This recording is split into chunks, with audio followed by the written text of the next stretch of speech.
What is up, guys? I'm Hub Smash, and welcome to Rainbow Six Siege. This is my renown earning guide. If you want to earn renown as fast as possible, pay some attention to what I'm going to say, and we're going to get into it. In Rainbow Six Siege, renown's an interesting spot right now because after Dustline, there's lots of stuff to spend your renown on, which is awesome. So if you want to get some of those sick chibis, or, you know, some of the danglies, some of the other danglies that they have, and skins and things like that, headgear, all that kind of cool stuff, you're going to want to earn renown. So I wanted to go over some of those different things that you can do to speed up that renown gain. This is going to apply to new players and old players, but if you're an old player, this is probably not news to you.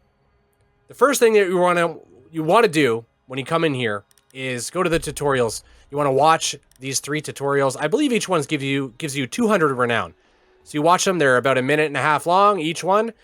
And you should watch these anyways because they're very helpful. They give you 200 renown, so you have 600 renown, and you haven't even played the game yet. Then, you're going to want to go into the situations, and I haven't even finished all these because, to be honest, I thought they were really well done for what they are, but I don't have the patience. I like playing multiplayer, and I don't have the patience. But if you want to get a bunch of renown quickly, that's what you do. You do these situations, and you make sure to finish each objective. You get a certain number of renown just for completing the situation, and then you get bonus renown for each objective. I believe it's 100 or 200 renown for each objective that you complete. So you can see here that this one you'd get 3, etc. If you're in the mission and you're not sure what the objective is, you can hit tab and you can see what the objective is that you've not done yet. So for example, this one I still have to finish the situation with at least 50 health remaining. Apparently I took some damage in the time I did that one. The next thing that you can do is actually play the game. And the way to do that is Terrorist Hunt. This is the fastest way. If you go into realistic, you could do Lone Wolf or you could do matchmaking. Lone Wolf tends to take a long time. I mean, I haven't been able to do it really quickly. Matchmaking is probably the best way to go, and I would probably recommend doing the hard difficulty unless you have a team of players with you that can do realistic, because realistic it's fairly difficult, and it's hard sometimes with a pickup group. So if you just jump into matchmaking and do realistic, your mileage may vary. You may end up failing missions and things like that. Hard is a good ratio of winning to failures, and this is by far the fastest way to earn renown. If that's your only goal and you want to farm renown, that's the fastest way to do it. However, a lot of people don't realize this, but when you play multiplayer ranked, you actually gain a reward multiplier on your renown and XP. So I've only played 3 or 4 ranked matches since Season 2 started, so I'm not ranked yet, but this is the fastest way to play the actual multiplayer game as it was intended and made to be played and earn the most renown. This is the simplest way to do it. Another thing you can do is you can check your daily challenges. So if you have Seasons Pass like I do, you'll have 5 challenges that you get one each day. And you can complete them. Some of them are challenges you have to do in Terrorist Hunt mode, which I don't like. I wish you could, drop one of these challenges and let it, fill in another one. That kind of thing, similar to the way Hearthstone does it or something like that.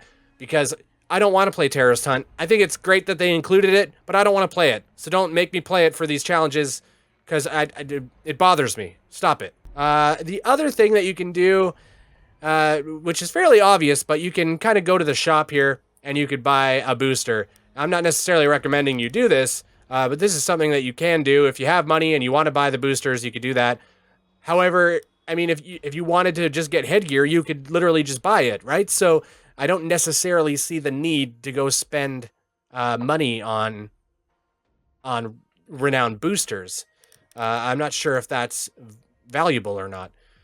Let me know in the comments what you think about that. But there's something to note about this if you do decide to get the boosters, that it gives you, the owner of the booster, a 50% increase to your renown gain, and it shares a 10% renown bonus to each team member.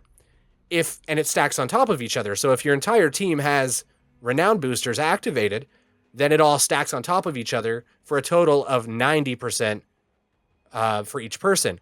Then they just add another 5% on there because of reasons, and you have 95%. So you basically are getting double renown, which is awesome.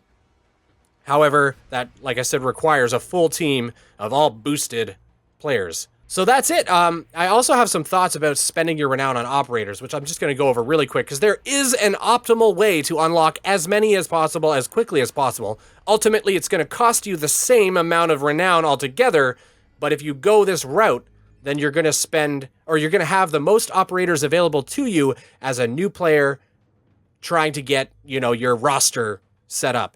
So the first thing you want to do is basically, you want to pick one at a time from each of the CTUs. So the way I did it is I would pick Sledge, and then I would go to the next CTU, and I would pick Castle, let's say, right?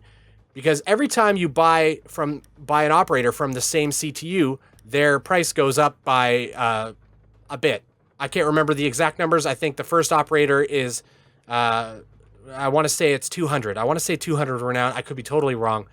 And then it ranks up from there, and the newer operators are a lot more expensive. So it doesn't really apply to Frostbuck, Blackbeard, or Valkyrie, but for the classic operators, the ones that came with release, you would buy Sledge, then you'd go to the next CTU group, which is the FBI, and you'd grab Castle as a defender. So now you have an attacker and a defender.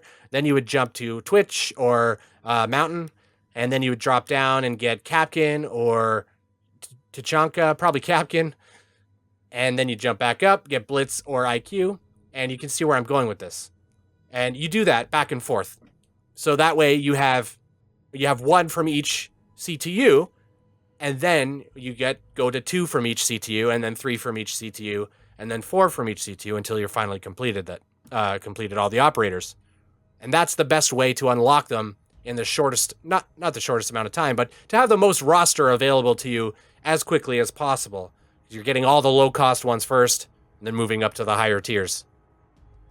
If you found this video helpful, consider clicking that like button. I'd really appreciate it. It really helps out the channel. If you want to see more Rainbow Six Siege, let me know in the comments what you'd like to see. I'm going to be playing this game a lot more, and I plan on streaming it soon, maybe on Sunday.